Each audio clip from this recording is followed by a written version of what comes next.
As I was plotting out the books that I wanted to feature this month for spooky season, I came across Pumpkin Spice and Everything Nice, and thought, what a perfect way to fill the young adult gap in this month's reads. And then, browsing through the book section at Target for possibly the first time ever, I found Falling Like Leaves, my first book with pretty edges, and I couldn't just pick one of the two. So, lucky you, you get a 2-for-1 special today.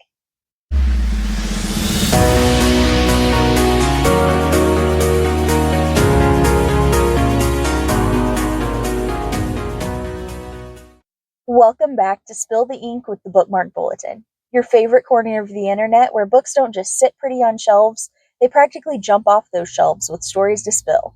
I'm Faith, your caffeine-fueled curator of chaotic reads, bizarre plot twists, and the occasional literary meltdown. From forgotten paperbacks to hyped-up hardcovers, I'll be dissecting pages with questionable opinions, wild theories, and an unapologetic love for the smell of old books. So grab your beverage of choice, maybe a highlighter you'll never use, and let's dive into today's bookish mayhem. First of all, I never really read teen/young adult romance as a teen. And as an adult, I just started reading romance about adults. So Pumpkin Spice and Everything Nice by Katie Chickatelli Coots is really my first foray into the genre. All I had to say right after finishing the book was wow.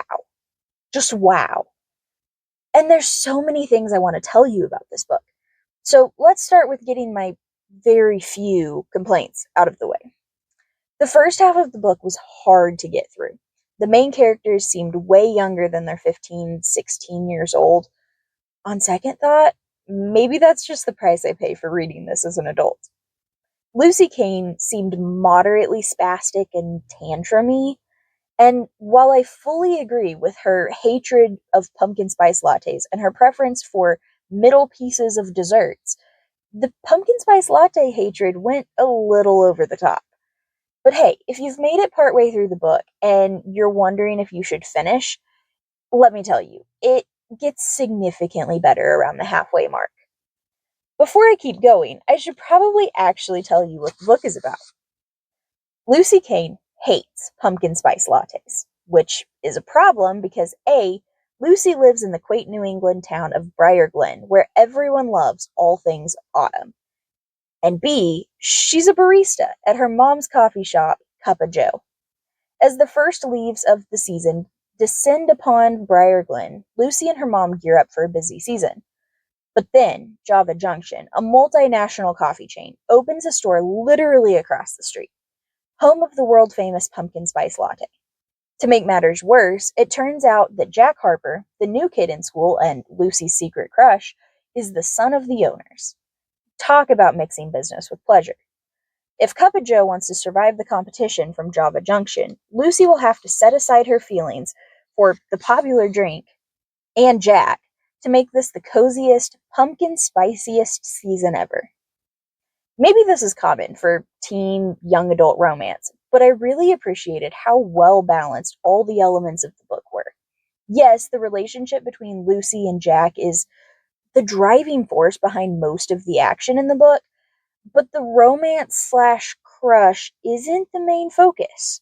In fact, I would say this book is more about Lucy coming to terms with growing up and finding her own identity outside of her mom's coffee shop.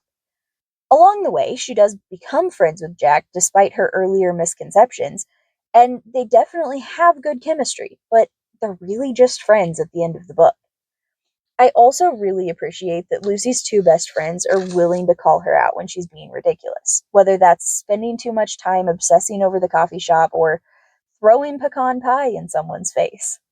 Pumpkin Spice and Everything Nice is the quintessential fall read, with everything from fall festivals and beautiful leaves to small town coffee shops and cozy emergency baking sessions.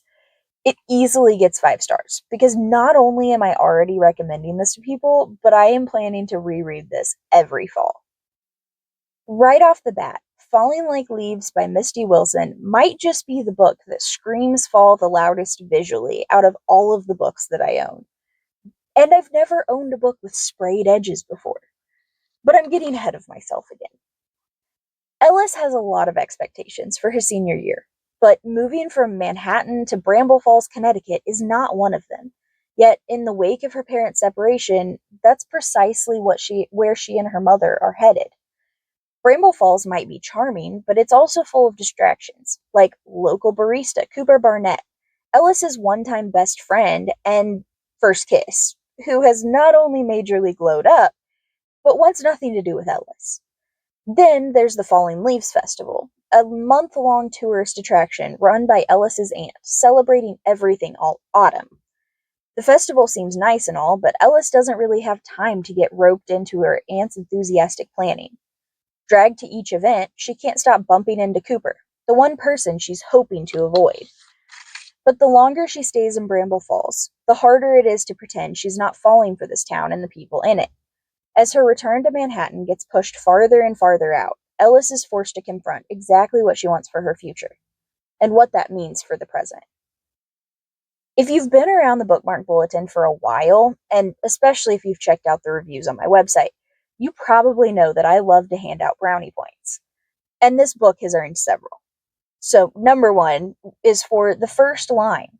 Caviar is disgusting, and anyone who says otherwise is a liar.